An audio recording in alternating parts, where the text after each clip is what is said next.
Bonjour à tous les amis, aujourd'hui nous nous retrouvons pour un nouveau test où nous allons essayer de trouver les meilleurs arguments, les meilleures solutions pour partir en vacances d'été 2020 au meilleur prix avec votre véhicule électrique. Donc pour ça, on va se concentrer essentiellement sur les bornes Unity, puisqu'il y a quasiment plus que des bornes Unity. Et on va essayer de voir la différence de tarifs entre Unity, ChargeMap, ChargePoint et Mango. C'est parti, on y va.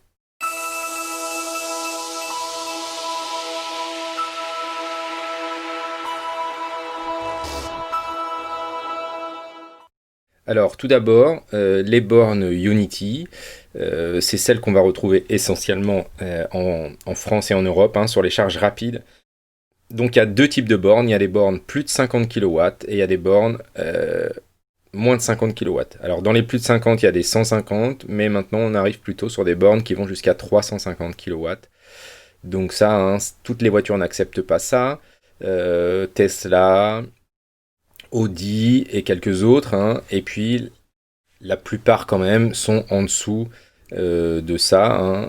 Les derniers modèles de Kia par exemple, Hyundai, c'est 77 kW. Voilà. La Zoé c'est encore un petit peu moins. Voilà, donc en fonction de votre voiture, on va essayer de voir un petit peu où on en est. Donc on peut sur les bornes Unity, donc ici vous pouvez retrouver toutes les bornes Unity sur le site de Unity directement. On peut payer directement avec Unity, voilà, ou on peut payer avec un autre provider, donc une autre intermédiaire, voilà. Donc on va d'abord voir si vous voulez payer avec votre téléphone. Quand vous arrivez sur la borne, vous scannez le QR code avec votre appareil photo et vous pouvez directement payer, voilà. Donc on va regarder la liste des prix. Donc en fonction des pays, eh bien, ça change. Et le vrai problème qu'on a nous eu en France, c'est que ça vient de changer début juin, et là, ça vient de rechanger. Donc, au départ, on était sur, en France, 79 centimes du kilowattheure, mais comme c'est interdit par la loi, donc on est passé à 79 centimes d'euros par minute. Comme la Finlande, en fait, on est les deux seuls pays à être sur cette tarification. Mais attention, peut-être ça peut vous servir. Si vous êtes sur une borne multichargeur qui va jusqu'à 50 kW, et bien du coup, ce ne sera que 39 centimes par minute. Donc je pense notamment aux voitures qui vont jusqu'à 77 kW, comme la Kia Niro ou la Hyundai Kona. Peut-être que ça vaut le coup de se brancher plutôt sur les bornes qui vont en dessous de 50 kW. Sachant que personnellement, je n'ai jamais trouvé ce type de borne. Mais, alors en France, peut-être que vous les avez. Si vous les avez, laissez-les nous en commentaire, qu'on puisse éventuellement les répertorier. Mais en cherchant partout, je n'ai pas réussi à trouver. Voilà. Alors, cette première étape, voilà, si on va chez Unity, 79 centimes d'euros la minute. Alors, c'est intéressant si on a une grosse voiture et qu'on recharge au-dessus de 60 kWh par minute. En moyenne, là du coup ça va être intéressant. Donc pour les grosses voitures, Tesla par exemple qui rechargent très très vite, là ça va être intéressant. Pour les voitures qui rechargent moins vite, eh bien peut-être faudra trouver une autre solution. Donc là, Unity, paiement Unity, il n'y a pas besoin de carte. On arrive directement, on scanne, et là c'est très facile. Voilà, certaines bornes acceptent les cartes bleues, donc c'est encore plus facile. Donc première possibilité, payer directement avec Unity. Deuxième possibilité, on paye avec ChargeMap. Donc le principe de ChargeMap, c'est qu'il va falloir acheter la carte au départ, donc le Charge Pass, qui est à 19,90 €, donc une seule fois. Et ensuite, vous allez pouvoir utiliser la carte. Alors, sur les bornes Unity, vous allez payer 0,871 € par minute. Donc, c'est plus cher que si on paye directement par Unity. Mais l'avantage, c'est qu'on a juste à passer sa petite carte magnétique. On n'a pas besoin d'utiliser son smartphone si on n'a pas de smartphone. Voilà, c'est très pratique de ce côté-là. Mais c'est un petit peu moins économique. Par contre, le gros avantage de ChargeMap, c'est que le ChargeMap Pass permet de payer vraiment sur beaucoup de bornes, mais les tarifs ne sont pas toujours très compétitifs. Voilà, on ne peut pas tout avoir. Donc ça, c'est notre deuxième possibilité. ChargeMap, 0,871 euros par minute, donc 87 centimes par minute. Voilà. Troisième possibilité, c'est ChargePoint. Donc ChargePoint était jusqu'à là très intéressant puisque c'était les seuls à garder la charge à 7 ou 8 euros par charge en fait. Peu importe le temps qu'on restait, c'était resté à moins de 8 euros la charge. Mais malheureusement, ça vient de changer courant juin et ils sont passés à 0,66 euros par kilowatt. Donc c'est encore plus intéressant que Unity si on passe par ChargePoint. Petit bémol, plein d'utilisateurs nous font remonter que les cartes ChargePoint ne passent pas, alors que d'autres passent. Voilà, donc attention, méfiez-vous. Est-ce qu'effectivement ChargePoint est pas en train de se séparer de Unity, ou c'est plutôt même l'inverse, Unity est pas en train de se séparer de ChargePoint? Voilà, pour l'instant, c'est un petit peu en stand-by sur ça. Mais vous pouvez du coup commander votre carte ChargePoint sur le site chargepoint.com. Hein. Et donc du coup, vous recevrez votre carte. On a fait un petit tutoriel pour activer votre carte que vous pouvez retrouver sur la chaîne. Et après sur leur site, eh bien, vous pouvez tout trier en fonction de ce que vous avez besoin. Des bornes gratuites, des bornes qui sont en fonction et en fonction du connecteur que vous avez. Voilà, c'est très bien fait. Quatrième possibilité, alors c'est Mango. Donc là, c'est depuis peu, Mango est disponible pour les gens qui n'ont pas de compte bancaire en Allemagne, hein, puisque avant il fallait absolument un compte bancaire en Allemagne. Maintenant, ce n'est plus le cas. Donc c'est ouvert à tout le monde. Donc il y a un très bon tutoriel qui explique comment s'inscrire et récupérer sa carte Mango. Donc nous l'avons commandée il y a 7 jours, elle n'est pas encore arrivée. Nous allons vous montrer comment l'activer dès que nous l'aurons reçue. Alors le plus simple, c'est de passer par un traducteur. Voilà, vous faites traduire cette page d'allemand en français. Et les tarifs sont ici. Donc 34 centimes par kilowattheure. Donc là, c'est encore plus intéressant.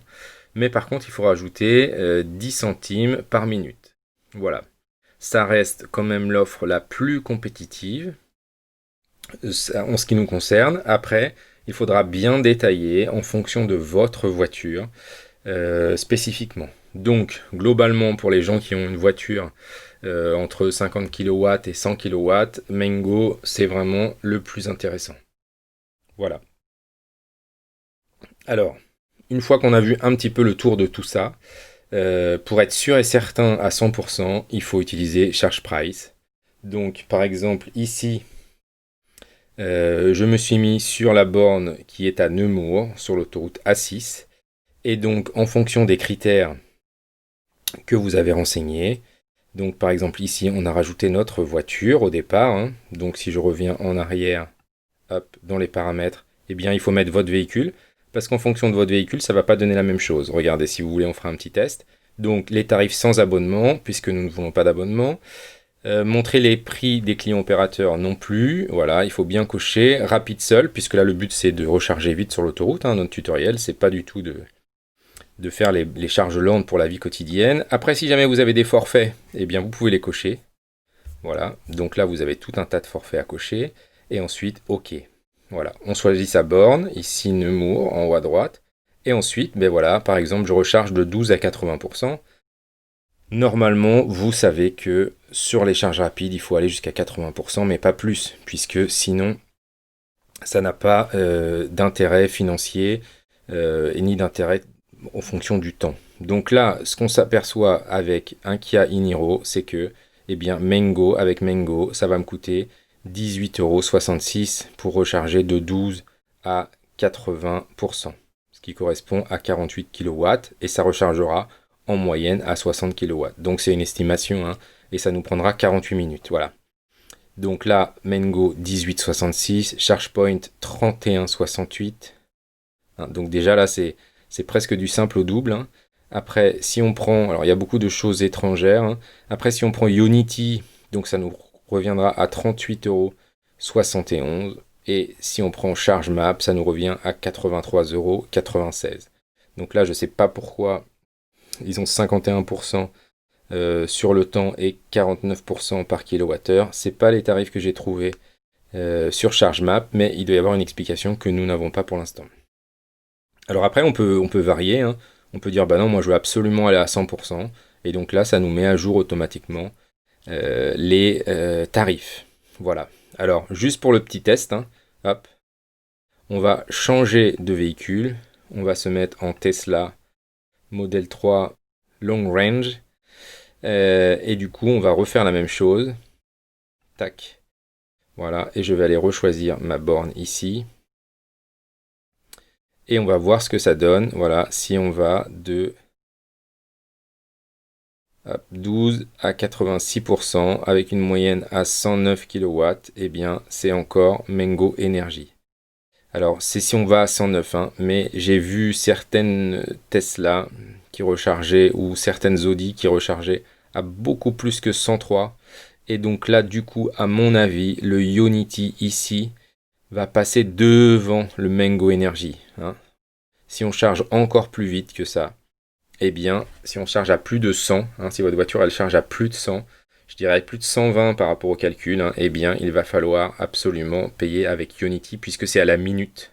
Hein, donc, vous allez recharger, comme vous rechargez très vite, ça va être beaucoup plus intéressant de passer à Ionity.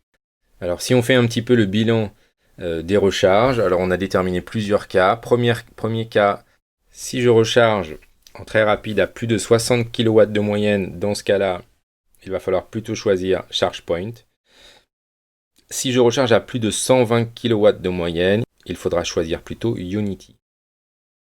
Deuxième cas, si vous avez une charge semi-rapide, donc inférieure à 60 kWh, il faudra plutôt se tourner vers Mengo. En fonction de la quantité d'énergie que vous devez injecter, eh bien, Mengo peut même être intéressant jusqu'à 100 kWh. D'accord? Donc c'est là où il va falloir qu'on utilise la bonne application au bon moment pour être sûr. Ensuite, si vous n'avez pas envie de vous embêter, eh bien, il va falloir prendre ChargeMap. C'est simple. Bing, vous arrivez, vous n'avez qu'une seule carte et vous pouvez recharger partout de chez partout. Hein. Il n'y a pas besoin de commander toutes les cartes d'avant. Et vous arrivez, hop, vous passez votre carte, pas besoin de smartphone, et ça va très très vite. Mais c'est un petit peu plus cher. Et si vous voulez vérifier au dernier moment, je pense que c'est ça le point important qu'il va falloir retenir. Il faut utiliser Charge Price et aller vérifier, comme on a fait, où ça en est. Hein, puisque là, dans le dernier mois, ça a évolué quasiment toutes les semaines. Les prix ont changé quasiment toutes les semaines. Donc, si vous avez des informations complémentaires ou contradictoires, laissez-les dans les commentaires. Et donc, on conseille aux gens qui ont regardé la vidéo d'aller voir dans les commentaires que j'aurai épinglé. Hein, si jamais il y a quelqu'un qui nous donne une info qui est très importante, on va l'épingler, c'est-à-dire qu'elle sera présente dans les premiers commentaires de manière à éventuellement corriger, améliorer un point de vue de cette vidéo avec Ionity. On vous dit à bientôt pour un prochain test. Merci à tous d'avoir suivi ce tutoriel vidéo. N'hésitez pas à vous abonner pour ne rien manquer de la chaîne Test Matos.